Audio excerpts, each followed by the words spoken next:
Well, the Premier François Legault remains confident that no one will be left homeless on July 1st. That's what he had to say a couple of days ago. Of course, the mayor of Montreal, Valérie Plante, is calling on the Quebec government to do more to step up and fix the housing crisis.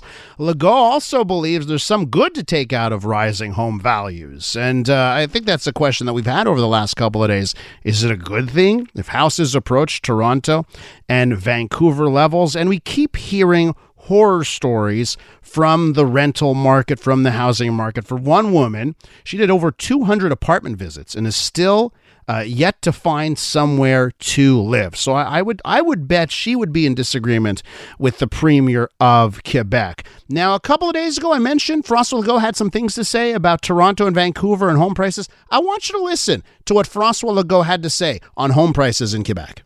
C'est sûr que si demain matin, les salaires étaient 10% plus bas au Québec ou 25% plus bas au Québec, ça amènerait une baisse du prix des maisons. Donc, c'est sûr qu'il y a un impact, il y a une conséquence au fait que les salaires augmentent. Moi, je souhaite qu'on rejoigne non seulement l'Ontario, mais aussi le reste du Canada, les États-Unis. Et plus les salaires vont augmenter, plus le prix des maisons va augmenter. C'est une conséquence de l'offre et de la demande. Mais à un moment donné, je souhaite pas que le Québec reste pauvre pour qu'on garde un prix des maisons plus bas que Toronto ou Vancouver.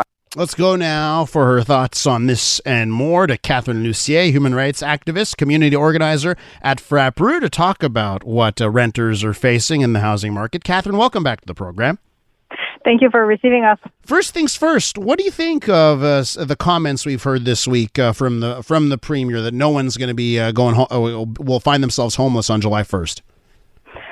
First, we know that is not the reality. There is people that unfortunately are not able to find something for the 1st of July. In different regions of Quebec, there were no services that was put in place, and then they fall in the cracks. And then it's people that end up living in their car, end up living in campings at their family houses or friends' house for many months, and even for tenants that have or are supported by some certain services, it's longer and longer for them to be able to find an apartment. So they stay in the hotel rooms way longer than before.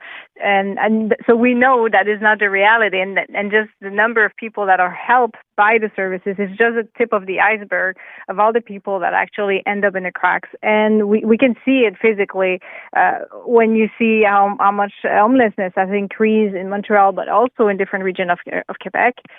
There is people that are falling in the crack. There is people that end up with no place to stay on the 1st of July.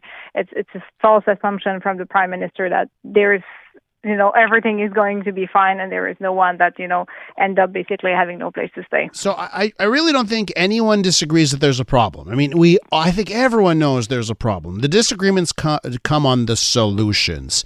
Catherine, what are the solutions here?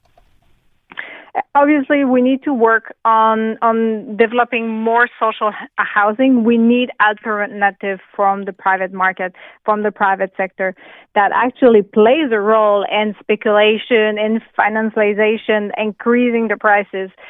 So we need to remove housing from the market and preserve alternative for families like the woman that was, visiting 200 places and still haven't found a place because she has children. We are at this place that the landlord are so much choosing people that they are at the tops of discrimination.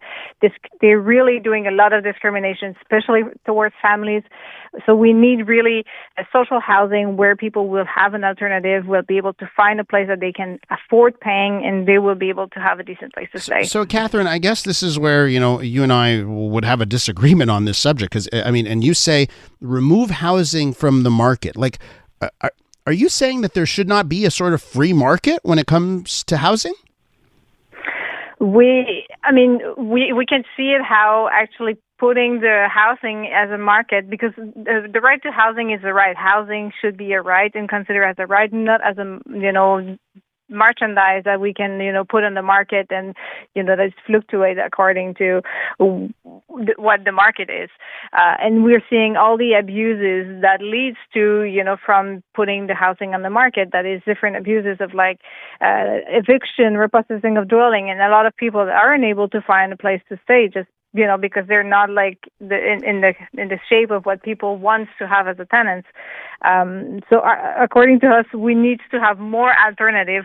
There is only 10% of all the rental housing in Quebec that is social housing units. Is definitely not enough when you're looking at the amount of people that are paying more than 30%, more than 50% of their income just for housing. And we need actually way more social housing just to answer to the most urgent needs. So the people that, that end up in the street or people that have to live at family's front house for months. So Catherine, I guess this is why I question what you're saying there. Like, we're both on the same page. Like, we need more affordable housing. I get the disagreement comes just on how to get there. And I just try and think about places like countries where the government controls more housing options that are better countries. You know what I mean? And it just seems to me like the places where people want to live, the places where immigrants want to go to, are countries where there is a market for housing. Like, I don't think anyone aspires to live in social housing. I think people aspire to have a good paying job where they can afford their own rent at a nice place or buy their own home. I think that's what people want. I don't know if people want to live in social housing. But, there is, according right now, there is no possibility for someone that is having $19,000 a month, a year, to be able to access to property. So for a lot of people, access to property doesn't exist. And social housing is a solution to have like a decent place to stay. And is also, it's not just like a place to stay. In many places, there is a community. It's also a community build-up, and these housing will always stay to the community, and that's what is also important, to build like places that actually answer the needs of the community and will stay to the community in long-term period, and will be able to also house other people that will be in needs. But it's not just because you need a place or because they're rented or cheap. It's also building communities, and social housing have helped building communities. And there is also countries where you can see how the amount of social housing that are part of the market, like Vienna, that is, the example that everyone speak about. And you can see the differences of like how people actually could have better life because there is more, more part of the housing market that is outside of the market. Tell our listeners, what do they do in Vienna? Who owns and operates the social housing? Is it municipal government? How does it work there? It's actually different types of housing. So there is actually public housing that is managed by the government or the city of Vienna. There is actually co-ops, so that also are managed by a group of people that that is living in the co-ops. There is non-profit organization that also own parts. So it's really is in Quebec. There is different possibility for developing social housing. What's standing in the way of that model, at least in like a little bit of that model coming to Montreal?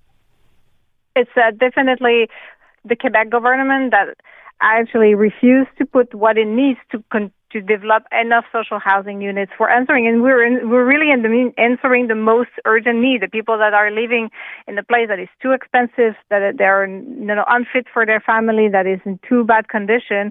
There is hundreds of people that are living in this condition in Montreal, and actually the Quebec government still refused to recognize that social housing is part of the solution and to finance enough social housing to answer these most urgent needs. And that's also blocking, even though the city of Montreal, has put the money to remove some buildings from the market and some sites of the market, there is actually not enough funding coming from the Quebec government to actually support the development of all the projects that are already in different neighborhoods of Montreal to be built. There is a lot of projects on the table. There is not enough funding, and that's part of the responsibility of the Quebec government. Catherine, I always enjoy talking to you. I think you do a wonderful job as an advocate in your domain. I know we agree on the problem. I don't know if we agree on the solution, but it's great having a discussion. Thank you so much. You're welcome. That's Catherine Lussier, human rights activist and community organizer at FRAPRU.